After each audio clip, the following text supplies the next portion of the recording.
Tim Forshey with the 3 C's of concealed carry. So concealment, common sense, which you're right, not very And the common. last one, What's the last? The last one, which probably shouldn't be last, is, believe it or not, is just simply courtesy. I always tell people, if you're going to carry a gun in the 5th largest metropolitan area in the country, then I hope that when you put the gun on, it makes you more polite, more docile, more accommodating, not the opposite. If you're one of those people that when you put on a gun, you become Mr. Aggressive, by God, you're walking through the crowd, knocking people out of the way. People get out of my way. And if they mess with me, I'm going to shoot them. And it gives you the sense of security, the sense of vigilance, of being bulletproof and invisible. Then I always tell people, then don't carry a gun. You're going to wind up dead or in prison. So it should make you less likely to get into arguments, not more likely. It should make you more accommodating, not less accommodating. I always tell people that my mantra when I'm carrying a gun is, you're right, I am fat, my wife is being a bitch, can I please pay for your parking space? That's the way you look at it. Okay. Now, I think the guy's a raging a-hole, and I'm going to say a silent prayer that he wakes up tomorrow with a hemorrhoid the size of a volleyball because I hate his guts, but I'm not going to tell him that. I'm going to apologize for something he did and buy his dinner, and that'll be the smartest $30 I've ever spent in my entire life because it avoids a fight. And I could bore you and your listeners for hours with the stories of my clients who've gotten into a scrape, over a parking space or a spilled drink, or somebody asked somebody's girlfriend to dance. And it turns into a situation that becomes a nightmare. Shots are fired. Thankfully, the 2 that I'm thinking of, nobody died, but people were horribly injured. And they led to very long, very expensive, very risky trials where people lost their house. They lost their retirement. They nearly lost their freedom. One guy lost his marriage and his relationship with his daughter. And he got into a fight over who was taking what lane on the highway. I mean, literally, it's just let him have the lane and say a silent curse. I mean, but yeah, dealing with this up front, the way some people do it, it's just a nightmare waiting to happen. So I'm wrong. You're right.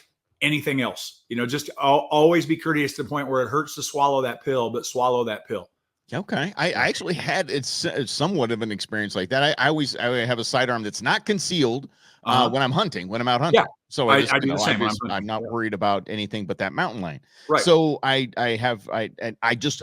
went home. I stopped at the store on the way home. Didn't even think about it. This young woman with her daughter just tapped me on the shoulder and said, "Sir, that's very intimidating." I'm like, "Oh, I forgot I had the damn thing on," and I just pulled my shirt over it, and I actually went back to the truck and I put it away and I went back in the store. But it wasn't even a kind of a challenging thing. It was a very polite, very courteous, like, "Oh, shoot, you're right." That is intimidating for people. So do be courteous as the 3rd C. How about that? Yeah, exactly. And I did really think of Chris Rock twice when we were having this conversation. Chris Rock, the great oracle, in his hit song, "No Sex in the Champagne Room."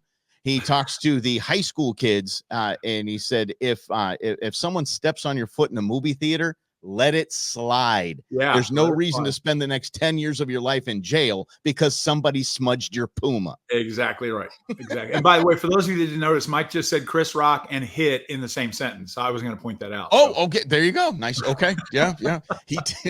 He's always a big hit. Him and Will Smith. That's a great duo. It is a great duo. So that is it. The 3 C's. So concealment, common sense, and courtesy. Yep. And I think that is, I think the third probably should be the top of the list there. Just get home to your family, y'all. Yeah. What are you doing? Somebody steps on your shoe, big deal. It's a little too polished. What are you doing? Because maybe they say, "Oh, I'm sorry, I stepped on your shoe," or maybe they push you and you push them and they pull a knife and you pull a gun and there's a shooting over a scuffed shoe. Yep. And I've seen this case happen, that very similar stuff. So it's like, just come on, keep your priorities in check. Yeah. Tim Forshey, the absolute best. And you are still training CCW classes at? I am. Yeah, I'm still. I do private classes as well, but I primarily do the classes at Scottsdale Gun Club. So that's about, I guess we say it's 3.5 classes a month because we do a weekday class every other month. So typically it's 3 classes every month. So yeah. And do you still show clips from Archer and Pulp Fiction? Pulp Fiction, yes, and we talk about Archer, but I don't have a clip from Archer, Mike. I need to add several. If I could, I think that's the one. Yeah, Archer is the gospel. If you've never watched Archer, you're missing out. I don't really do adult cartoons, but man, this is like a way of life. That show is so well written. Yeah, it's so perfect. It's so perfect.